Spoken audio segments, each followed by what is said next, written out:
في مدينة فاس وبين أزقة حي شعبي قديم وقعت مأساة اهتزت لها القلوب قبل الجدران. في لحظات قليلة تحول منزل إلى كومة من الأنقاض، أرواح بريئة دفنت تحت الركام، وأصوات استغاثة ملأت المكان.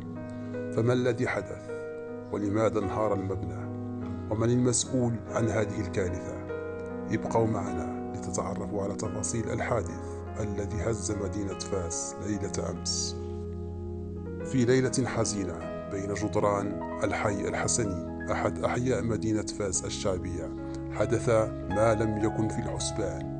الناس نيام والأطفال يحلمون، وفجأة اهتز الحي على واقع دوي هائل.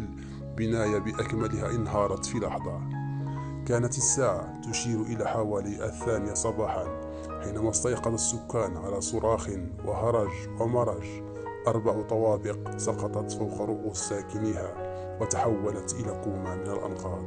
الناس يركضون، البعض يحاول الحفر بأيديهم والدموع لا تفارق العيون.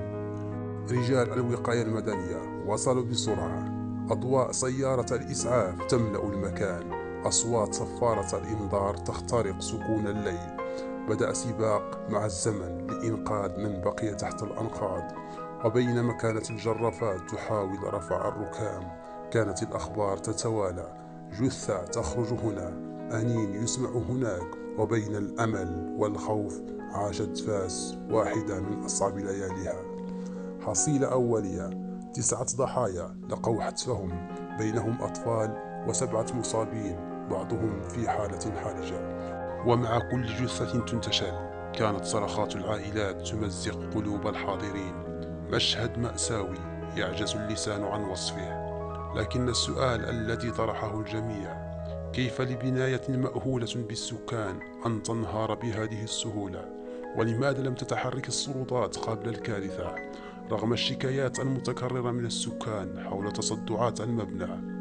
الحي الحسني كغيره من أحياء فاس القديمة مليء بالبنايات العشوائية والمهترئة، أبنية شيدت في ظروف غير قانونية أو ظلت لسنوات بدون ترميم. وكانت هذه البناية واحدة منها. تحذيرات كثيرة أطلقت، لكن لا حياة لمن تنادي. واليوم بينما تستمر عملية الإنقاذ بدأ الحديث عن المسؤوليات. من يتحمل ذنب هذه الأرواح؟ هل هي السلطات التي أغمضت عينها، أم الملاك الذين لم يهتموا بإصلاح المبنى، أم أنها مجرد قدر لا مفر منه؟ وفي خضم هذه التساؤلات يعيش سكان الحي حالة من الخوف. الجميع يتساءل: هل مبنانا هو التالي؟ وهل ستكون هذه الكارثة بداية لتحرك حقيقي لإعادة النظر في واقع السكن العشوائي بفاس؟